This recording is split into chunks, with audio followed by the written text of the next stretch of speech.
Professor João Felipe aqui na área, a gente vai dar uma olhada na prova de língua portuguesa da PUC-PR. O que aparece na prova de português da PUC? Tem algumas características bastante interessantes e já vou dizendo, é mais gramatical do que a prova da Federal ou que a gente está acostumado por aí. Tá, então quais são os conteúdos que mais aparecem? Eu vou mostrar isso a partir de questões, mas já te dando um spoiler da aula toda aqui, naturalmente o que mais tem é questão de interpretação de texto. Mas cuidado, não é só interpretação, cai bastante gramática, eu vou mostrar também. No final, mais para o final da aula, eu vou mostrar como resolver a questão de interpretação de texto. O que você deve fazer aqui que você tem que ficar atento. Tá? Além disso, cai sintaxe, crase cai todo ano. Às vezes tem mais de uma questão de crase no mesmo ano, na mesma prova. Então, questões de concordância, função do que e do se, tudo isso você precisa ficar ligado, precisa ver, e eu vou mostrar a partir das questões aqui, tá? Então, ó, vamos fazer o primeiro item, que é uma questão que envolve crase. Na verdade, eu vou fazer duas questões de crase com vocês aqui, tá bom? O que tem de diferente aqui é que a PUC não cobra apenas o acerto, a correção, para ver se você vai marcar alternativa que, de fato, o uso da crase está correto. Você tem que entender o mecanismo, porque as questões pedem a justificativa, você tem que saber se a justificativa da crase está correta ou não. Muitas vezes não é uma questão para ver se a crase, né, se o acento grave ali está correto, mas sim para você saber a regra mesmo, tá? Então precisa dar uma estudada em crase. Olha só, temos aqui duas palavras destacadas, né? Associado por mais de 50 anos àquela sensação de queimação no músculo durante o exercício e as dores do dia seguinte, esse composto orgânico não age como inimigo, mas como um protetor. Veja, temos duas ocorrências aqui e olha o enunciado. As duas ocorrências de crase do texto, indicadas por acento grave, são justificadas adequadamente por regência verbal, regência nominal, verbal e nominal respectivamente, concordância nominal, regência verbal. Professor, o que é isso? Regência verbal, nominal? Olha só. Regência é o estudo de preposição exigida ou não por verbos e nomes. A regência verbal é aquela preposição exigida por um verbo, tá certo? Então, se eu falo assim, gostei de você, essa preposição de está aqui por quê? Porque o verbo gostar, faltou o i aqui. O verbo gostar exige preposição, tá bom? O verbo gostar exige preposição. Quem gosta, gosta de algo ou de alguém.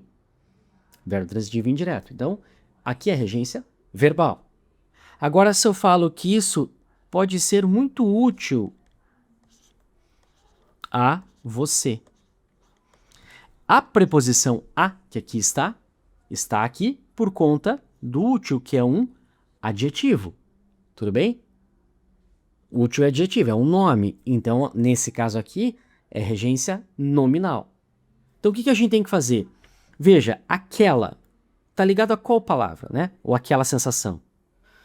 Associado por mais de 50 anos àquela sensação, né? Então a gente tem um composto orgânico que é associado àquela sensação, tá ligado a associado, beleza? Daí, e as dores? A gente tem um E, é associado a isso e associado a aquilo, as dores. O as dores também está ligado ao associado. E associado é verbo? Não, associar é verbo. Associado é um adjetivo, certo? Então, esse composto é associado a tal coisa, tá? Ligado, relacionado, algo assim. Então, associado não é verbo, é nome. Por isso, a justificativa aqui é pela regência nominal. Tudo bem? É regência nominal. Nos dois casos, tá certo? Entendeu isso aqui?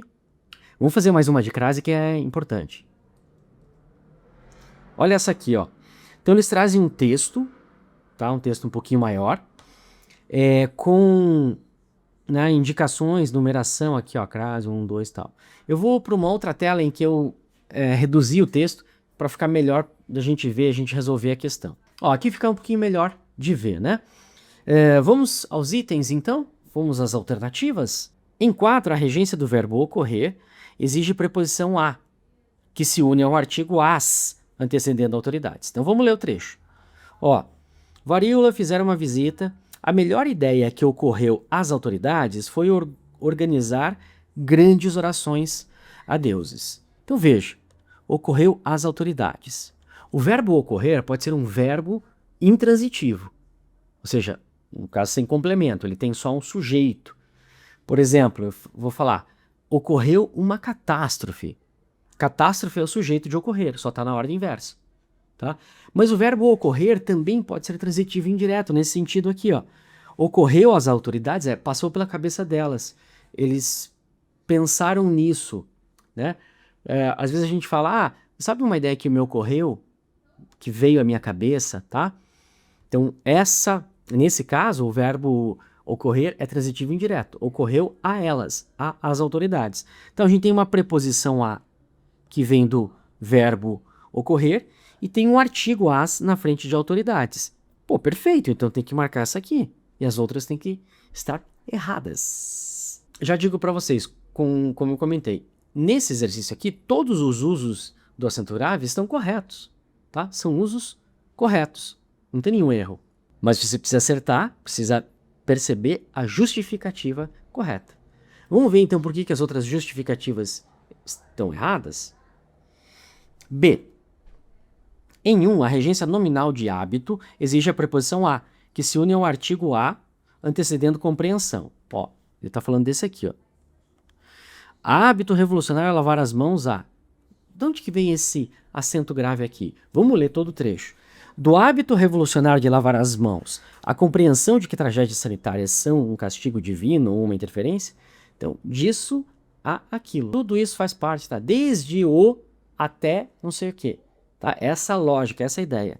Então, do a, essa preposição está vindo por conta do paralelismo aqui.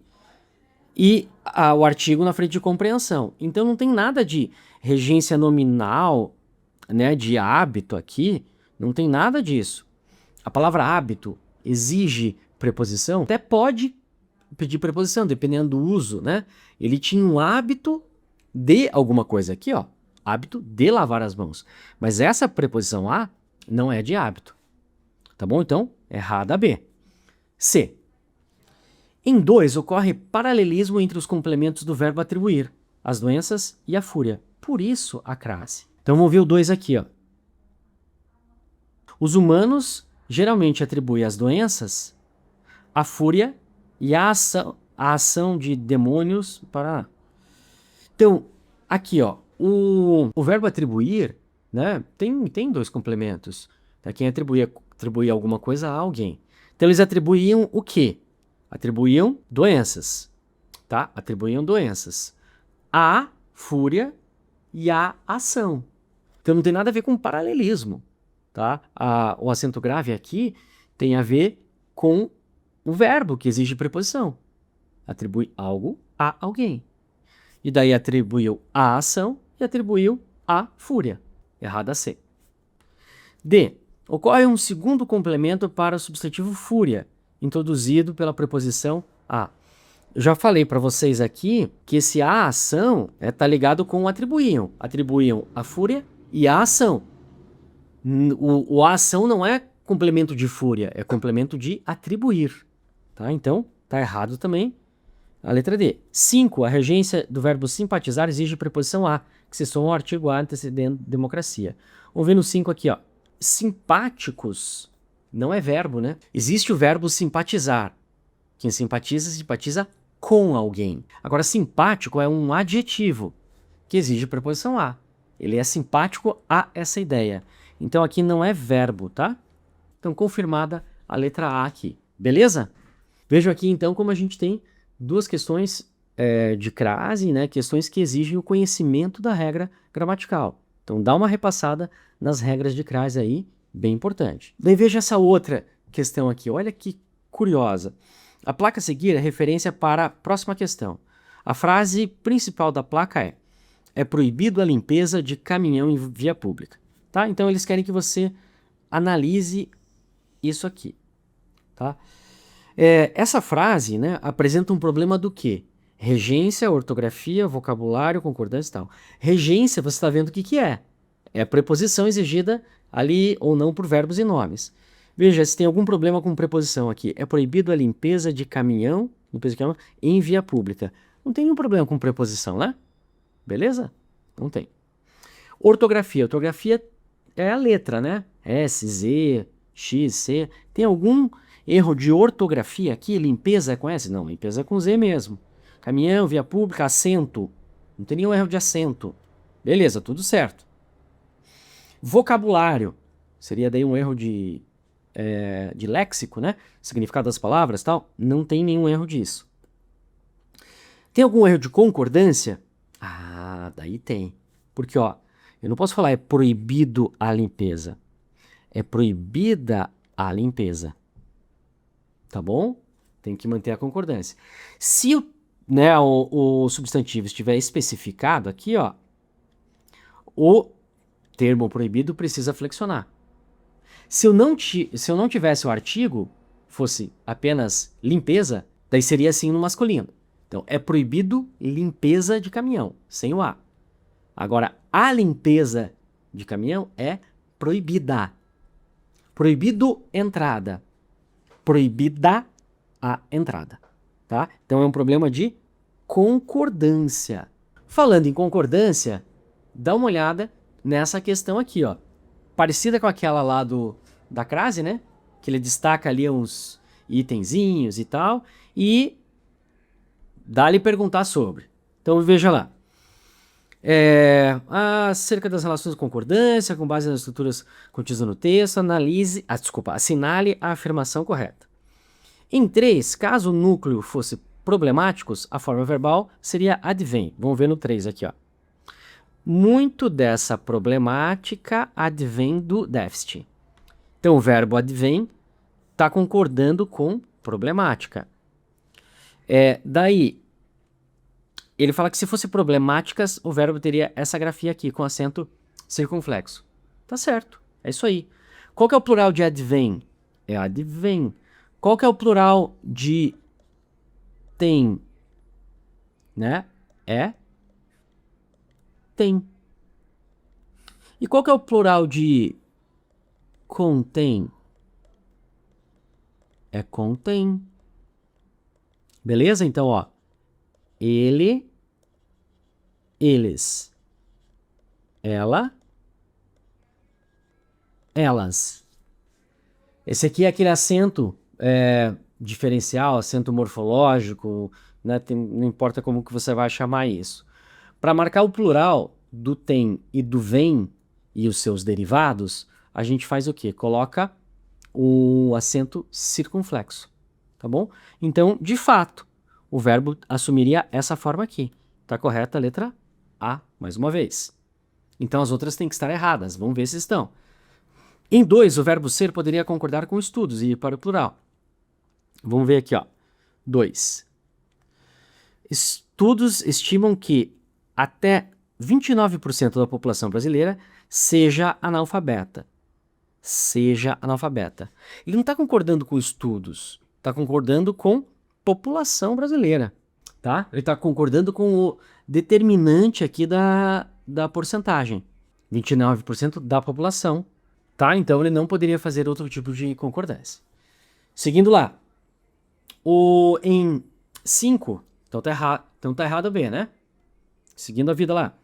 Em 5, o verbo ser fica no singular, por se tratar de emprego de voz passiva. Ó, o fato de ser voz passiva não exige singular. Você pode colocar no plural na voz passiva, desde que o sujeito esteja no plural. Então, vamos ver aqui no 5. Ele diz aqui, ó. A média nacional de livros inteiros lidos em um ano é de 4,2 livros por pessoa. Não tem nada de voz passiva aqui. E tá no singular por quê? Porque concorda com o seu núcleo aqui, ó, que é média.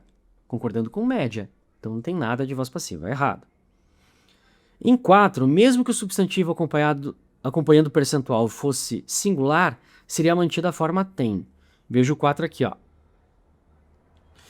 52% dos brasileiros têm. Não. né? Tá errado por quê? Bom, isso aqui tá no plural, como a gente já viu lá no advém. Só que o que acontece quando a gente tem porcentagem? O verbo concorda com o termo que está determinando a porcentagem. Então, veja aqui, ó, até 29% da população, seja, aqui está no singular. Já dos brasileiros, tem, aqui está no plural. Se eu colocasse 52% do povo, tem, daí seria sem acento. Então, se eu colocasse no singular, perderia o acento, tá bom? Porque concorda com esse termo ali. Errada D também. Em o verbo ser deveria ficar no singular para concordar com a alfabetização. Vamos ver. Os dados da alfabetização no Brasil estão longe de serem ideais. Não. Está concordando com dados, né? Os dados estão longe de serem ideais, não a alfabetização. Os dados estão longe. Tá bom? Então, errado. Aí também, resposta à letra A. Ó, daí outra coisa que você tem que ver, tem que ficar atento, isso aqui, ó. Pronome relativo, tá? E conjunção integrante. Tem várias questões que cobram oração adjetiva, restritiva e explicativa. Daí a questão pergunta sobre vírgula. Aquela vírgula poderia ser retirada, ou a vírgula está fazendo tal coisa. E a pergunta, na verdade, é se a oração explicativa ou restritiva. Então veja só, essa questão aqui caiu no vestibular do ano passado, acho que foi inverno do ano passado. Na verdade, ela foi anulada porque eles erraram o grifo, né? O que está destacado. Eles destacaram lá na prova esse que e esse aqui, tá? Daí não tinha resposta para essa questão. Daí eu peguei agora aqui e destaquei para vocês corretamente, né, os dois Qs que deveriam ter sido destacados, e daí tem resposta. Vamos lá. Assinale a análise adequada para as duas ocorrências do que. Ele diz assim, ó, a primeira introduz o complemento verbal e a segunda oração adjetiva explicativa. O que eu tenho que saber aqui? Você precisa saber se o que é pronome relativo ou é conjunção integrante. Como do que ele é conjunção? Quando você pega do que para diante e troca pelo isso. A gente percebeu isso. A frase ficou gramaticalmente correta? Ficou. Então, é uma conjunção integrante. A gente tem aí, na sequência, uma oração substantiva, tá bom? E quando que o que é pronome relativo? Quando a gente consegue trocar por o qual, a qual, os quais, as quais. Principalmente a base de quimioterapia, a qual é o que costuma tratar a doença. Tá? Então eu consegui trocar esse que por o qual, a qual, eu sei que é pronome relativo, tá bom? Veja que em cima não dá para trocar. A gente percebeu o qual ela não respondia? Não dá. E embaixo também fica estranho trocar a oração, toda a sequência, pelo isso, né? Principalmente a base de quimioterapia é isso. Não faz sentido, tá? Então a gente descobriu o quê? Que aqui é conjunção integrante e aqui é um pronome relativo. Pronome relativo inicia sempre uma oração adjetiva, tá? Uma oração adjetiva. Existem dois tipos de oração adjetiva, a restritiva e a explicativa. Como que eu marco essa diferença entre as duas? Com a presença ou não de vírgulas. Ó, aqui tem vírgula, então ela é uma oração explicativa. Se não tivesse vírgula, daí seria uma oração restritiva, tá? Então, se eu falar, por exemplo, assim, ó, a aluna que estudar vai se dar bem. Ó, a aluna que estudar vai se dar bem. Dá para trocar por o qual, a qual, as quais, as quais? Dá. A aluna a qual estudar vai se dar bem. Se eu não tenho vírgula aqui, então ela é restritiva. Você precisa dar uma olhada porque dá um certo trabalhinho. Precisaria de muitos exemplos para te explicar a diferença. Mas basicamente é o seguinte. Eu estou falando de mais de um grupo de alunas, certo? Aquela que estudar vai se dar bem. A que não estudar não vai se dar bem.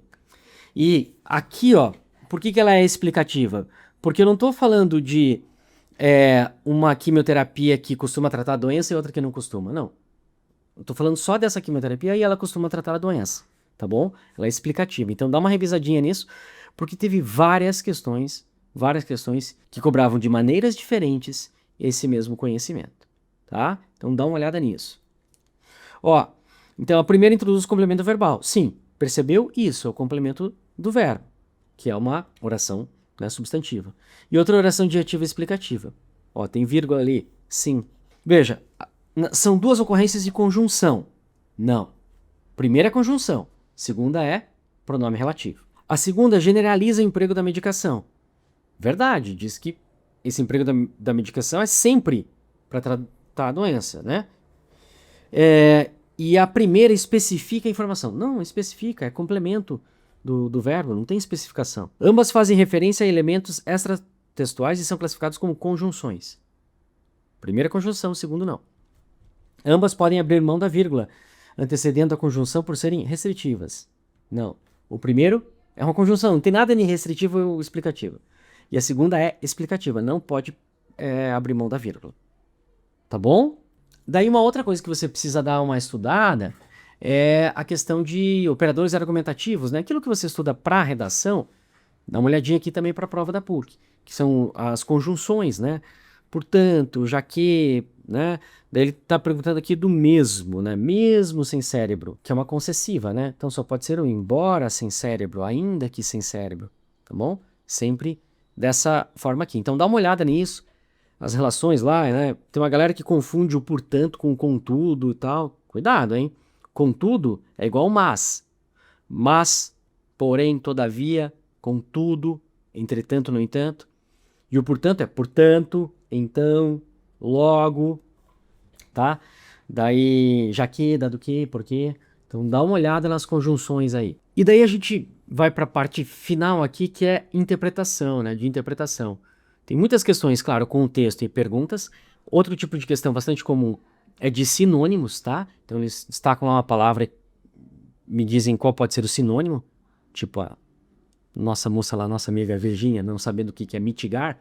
Isso não é um problema. Um outro tipo de exercício, que esse não cai todo ano, assim, mas você precisa ficar atento, que é esse aqui, ó, de ordenar os parágrafos, tá? Colocar na ordem os parágrafos. Veja, veja se o primeiro, né?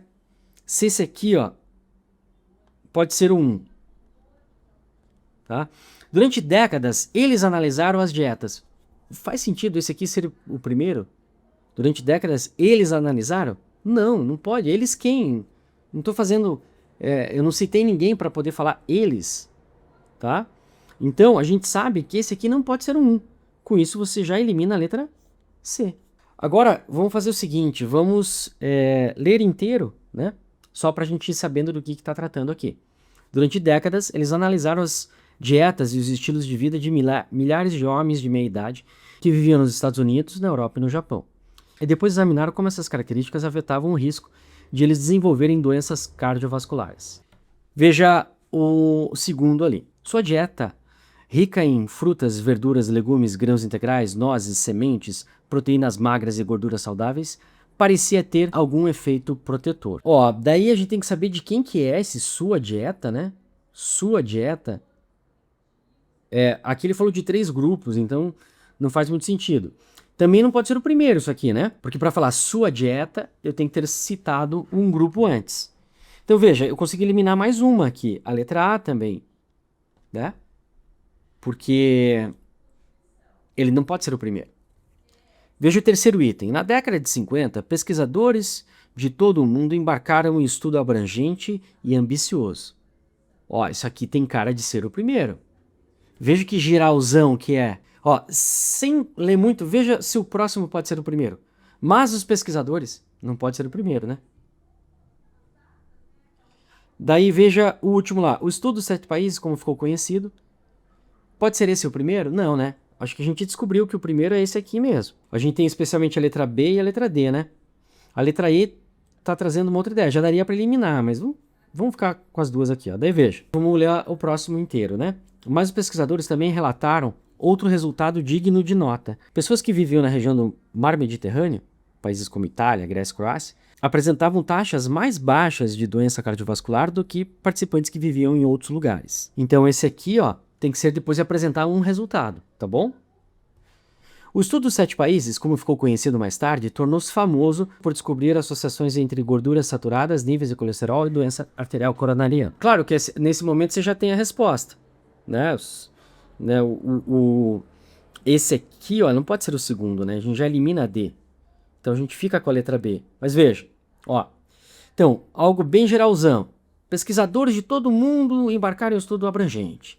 Durante décadas, eles analisaram as dietas e estilos de vida de melhores pessoas. Beleza. Daí, o estudo dos 7 países, como ficou conhecido, fez isso e aquilo, né? Descobriu o quê? Descobriu associações entre gorduras saturadas, nível de colesterol e doença arterial coronariana. Mas os pesquisadores também relataram outro resultado digno, além dessa questão, né? Quem morava nessa região tinha as menores taxas. Por quê? Porque a sua dieta, rica em frutas, parará, a gente tem a ordem aqui. Então veja esses elementos de coesão, né? Se eu tenho um... Eles está retomando algo que eu já citei, eu preciso ter citado. Quando tem aqui, ó, também relataram, eu tenho que já ter citado. Se tem um artigo, se tem um pronome esse, essa, está retomando algo que já foi dito. Então presta atenção nesses elementos de coesão, para a interpretação, né, e colocar na ordem certa. E como última dica aqui, que eu dou para você é o seguinte, não saia afobado lendo o texto, resolvendo a questão direto e tal. Ó, veja o enunciado da questão, tá bom? Analise, dá uma olhada nas alternativas, se forem curtas especialmente. Depois vai para o texto, tá? E veja tudo, gente. Olha a fonte, olha a data, olha tudo. Quer ver? Uma questão aqui da PUC de Biologia, né? Ó, 2023. Você tá vendo? Esse é o gabarito lá, dito, né? A resposta é mitocondrial. Se você olhar aqui, ó, olha aqui, meu povo, ó, olha a fonte. Mitochondrial inheritance, sei lá como que fala isso aqui. Eu sou professor de português, não de inglês. Então, consegue ver, ó, herança mitocondrial. Ah, meu Deus, e aí? Daí ele tá perguntando aqui, né? Daí ele tá perguntando aqui, ó. Considerando a descrição da doença, existe maior probabilidade dessa enfermidade ser uma herança? Pô, só pode ser mitocondrial, né? A resposta estava ali na fonte. Já aconteceu muitas vezes isso aqui. Daí você pensa, professor, mas imagina que alguém errou. Erra, porque as pessoas não olham a fonte, tá? Então olhe tudo. O enunciado, o texto, a fonte. Tenha calma, faça com atenção e uma excelente prova para você. Beleza? Ó, não esqueça lá de procurar a gente, o Redação de Campeão, né? O nosso Instagram, nosso canal no YouTube também. Procura lá e acompanha a gente. Vamos continuar juntinho aí. Excelente prova para você. Até a próxima.